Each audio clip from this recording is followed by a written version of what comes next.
বিসমিল্লাহির রহমানির রহিম। আসসালামু আলাইকুম ওয়া রাহমাতুল্লাহ।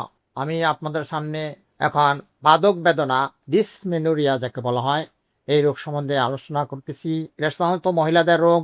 মহিলাদের সাধারণত জরায়ুর এবং যোনি কোনো ইনফেকশন বা কোনো কারণে এই তলপেটে প্রচণ্ড ব্যথা হয়। প্রধান কারণ হলো বস্তিকটার এবং অব্যবস্থিত যে কোনো সমস্যা, তখন কোমরে ব্যথা এবং তলপেটে প্রচণ্ড ব্যথা এবং ওই ব্যথার চোটে রোগী অস্থির হয়ে পড়ে, মাথা ধরা থাকে, মাথা ঘোরাও থাকতে পারে।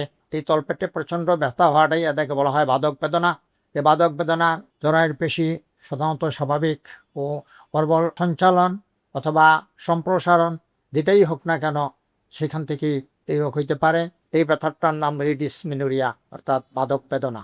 জরায়ুর ব্যাধির যে কোনো জনিদারের বা জরায়ুর যদি কোনো ইনফেকশন হয় বা কোনো সমস্যা থাকে সেখান থেকে এই বাদক বেদনা হইতে পারে। আবার দেখা যায় যাদের ঋতুস্রাব ঠিক মতো হচ্ছে না, ঋতুস্রাব বন্ধ হয়ে যায়, তাদেরও এই বাদক বেদনা হইতে পারে।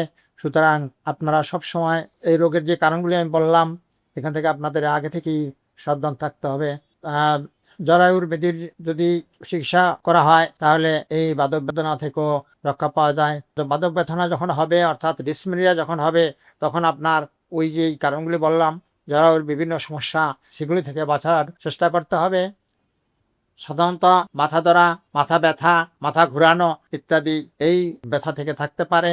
এরপরে আপনাদের আরও অন্যান্য সমস্যা দেখা দিতে পারে। সেখানে বদহজম, অস্থিরতা, কোষ্ঠবদ্ধ ইত্যাদি বা উদরময় তার সাথে থাকতে পারে। প্রচণ্ড ব্যথা হইলে বমি ভাব এবং বমিও হইতে পারে। সুতরাং এই রোগ হলে আপনাদের হালকা পুষ্টিকর খাদ্য খাওয়া দরকার, পরিষ্কার পরিচ্ছন্ন জায়গায় থাকতে হবে। আবার অত্যাচার, অনিয়ম যেটাকে বলা হয়, মদ পান বা কোনো খারাপ জাতীয় জিনিস পান করা যাবে না, সেখান থেকে আপনাদের বেঁচে থাকতে হবে। বিশ্রাম থাকলে অনেক ভালো, সুতরাং বিশ্রামে থাকবেন।